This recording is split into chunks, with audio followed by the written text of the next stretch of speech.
Today's lesson video will go over bound side angle, or in Sanskrit, Baddha Parsvakonasana. Baddha Parsvakonasana. This posture requires some preparatory postures to allow you to safely access bound side angle. I always have 2 blocks anytime I'm personally taking a class, and same goes for breaking down postures. Blocks are your friends. They bring the earth a little higher up. So there's a couple of postures that we can do to prepare ourselves to get into bound side angle, one of which is humble warrior. The others are different variations of side angle. So to begin, I'll start with my right foot forward. I'm gonna step back into a warrior 1 leg stance here. Pivot the back toes, my left toes towards the left top corner of your mat. Right toes are tracking forward, knee is tracking over first, second toes, squaring off the hips. Inhale, arms reach high. Exhale, tee out your arms. Internally rotate your hands by turning your thumbs down. Interlace hands behind your back. Here's where your first modification kicks in. You can keep your elbows bent, press your palms together. You could take a strap over your upper arms to squeeze in together, or you could hold a strap so that you have a little bit more space. If you have open chest, open pecs, and you don't have any shoulder impingement, perhaps you press those palms together, extend your knuckles towards the earth, open up your heart. Gazing forward, breathe in. Exhale, fold inside your front right leg as your knuckles reach high. Again, if that's too much, you can always bring your arms down. You can place your knuckles on your back, or you can have that imaginary strap. That is one option to engage similar muscles to your bound side angle as you're in this warrior 1 stance, energetically squeezing your inner thighs together. Another variation is humble warrior in warrior 2 leg shape. So for this, we'll have our front leg forward, setting up in your warrior 2 leg. So your back left leg, the pinky side of your foot is tracking towards the short edge of your mat. And then you can do a couple of things with your hands here.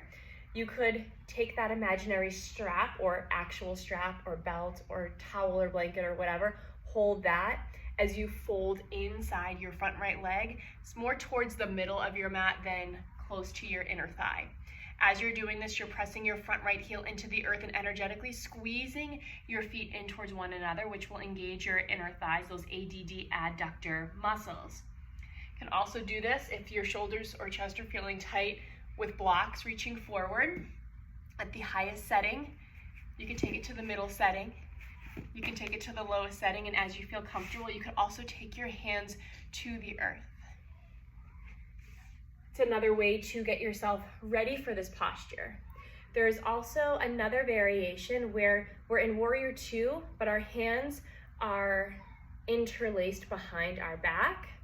So very similar setup, warrior 2, send knuckles down and fold in. Let your head drop. As we start to get into our bound side angle, there are some muscles that should be flexible and create some space before, so instead of jumping into this posture. That would be your serratus anterior, your pec major, your front deltoids, your adductors of your legs and also your arms, external rotators of your shoulders, so your shoulder cuffs. Our leg shape will be similar to warrior 2 legs. So now that we have the strength and stability in our legs, we start to open up our heart and our pecs. 2 other things that need to be open: your rhomboids need to be open, as well as your arm rotators. So your shoulders will follow as your heart opens. This type of class, I recommend using a lot of heart opening before. So perhaps taking puppy pose, taking a supported or unsupported fish pose, anything to open up your heart. It could just be that bound grip of your hands and folding forward, just to get that practice of extending and opening your heart. What strength we'll need for this is your internal rotators of your shoulders, because you'll be squeezing, your pec minor, the rotators of your spine, and those rhomboids, shoulders. So to set us up for a bound side angle, getting our legs into warrior two shape. Arms reach out. Inhale, front hand reaches forward. You can take your back hand to your hip to set up. As you tick-tock that right front hand down, you can take it to a block. You can grab your shin or fingertips to the earth.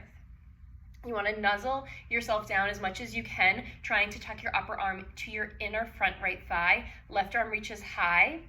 Internally rotate so your thumb is facing towards the back of your mat. Bend your elbow.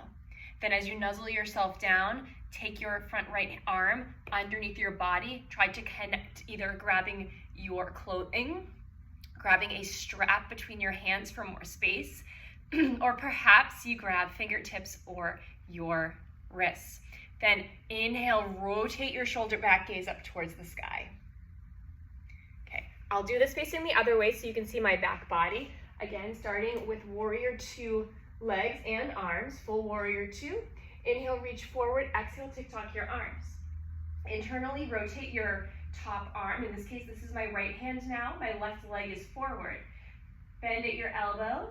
Your forearm touches your low back. Your left hand reaches down. The lower you go, the more space you have. Tuck your left arm underneath. Give your booty a touch. Perhaps your fingers touch. Roll your right shoulder up and back. Gaze up towards the sky. As you're doing so, squeeze your inner thighs together. Gaze up, twist. Gaze up, twist. Again, if this is something that really hurts your chest or you just don't have that connection of your hands behind you, perfectly normal, especially as we're getting some mobility in our deltoids, our rhomboids, our pec. Taking that strap, I'll imagine first grade problems. This is my pretend strap. It's a pointer. You can take this between your hands as you fold for more space. You get that sensation of opening your heart.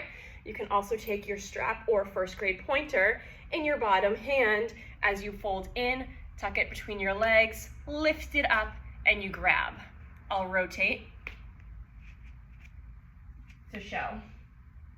The more you lean back as you get that bind, the more stretch you'll get in your right upper arm or right lower arm. Bottom arm gets that good stretch. So I hope this was helpful to get you into this wonderful Baddha Parsvakonasana. Happy practicing, yogis.